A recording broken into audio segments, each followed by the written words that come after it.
baik. Ini kan penampakan malam hari dari bahan tunggal Indoglass Aceh, dimana dari satu bahan tunggal ini hasilnya ada 4, yaitu biu. Di sini biu puin, biu cenggolah, kemudian ada neon dan lumut.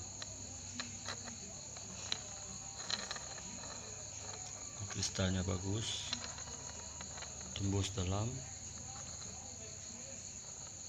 dan di sini ada poin solar.